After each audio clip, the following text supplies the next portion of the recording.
K P. Ganesh Kumar SNDP general സെക്രട്ടറിയെ കുറിച്ച് പറഞ്ഞത് ശ്രദ്ധിച്ചിരുന്നു. ഒന്ന് പറഞ്ഞെന്താണ്?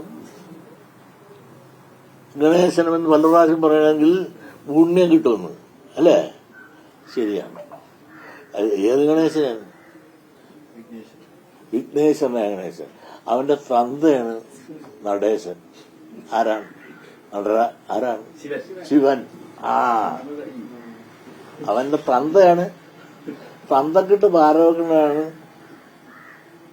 ഈ ഗണപതി. ഗണപതി ഒരിക്കലും തന്തക്കിട്ട് ഭാരം വെച്ചിട്ടില്ല.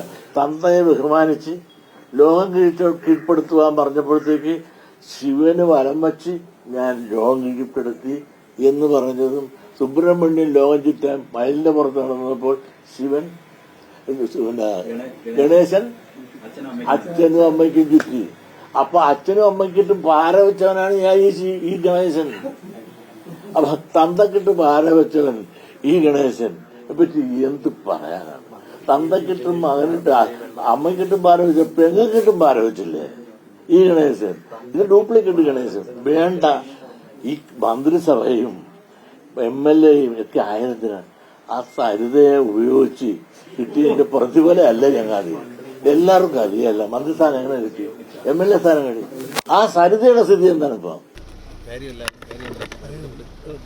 പ്രസക്തമായ കാര്യങ്ങളല്ല. ആദ്യമായിട്ടാണ് പുള്ളി വിമർശിക്കുന്ന ആൾക്കാരെ അവരവരുടെ സംസ്കാരം അനുസരിച്ച് അവർ സംസാരിക്കും. ഒരു മന്ത്രി എന്നാലും വ്യക്തിപരമായിട്ട് ഒരു സാധാരണ പൗരനെതിരെ പോലും ഇത്തരം വാക്കുകൾ ഉപയോഗിക്കാൻ പറ്റില്ല. ഒരാളുടെ സംസ്കാരം എല്ലാവർക്കും അതേ സംസ്കാരമാണ് അല്ലല്ലോ. അപ്പോൾ ചോടം വിടുപെട്ടു. ആ സംസ്കാരം ആളുകളും തിരിച്ചറിഞ്ഞാൽ മതി. അതിന് മറുപടി ഒന്നും പറയാനില്ല. ആ ലെവലല്ല എന്റെ ലെവൽ.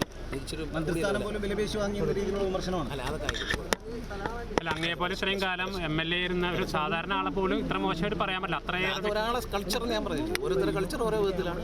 ഓക്കെ, അത്രയും പറയാം. അതൊക്കെ ഓരോരുത്തരുടെ കൾച്ചർ അനുസരിച്ച് സംസാരിക്കും. പ്രായവും പക്വതയൊന്നും ഇല്ലാതെ കൾച്ചർ ഇല്ലാത്തവർ പലതും സംസാരിക്കും. അതിന് മറുപടി പറയേണ്ട കാര്യം നമുക്കില്ല. നമ്മൾ ആ ലെവലിലേക്ക് താഴണ്ട. ഞാൻ ആ ലെവലിലേക്ക് താഴാൻ ആഗ്രഹിക്കുന്നു. Okay, thank you.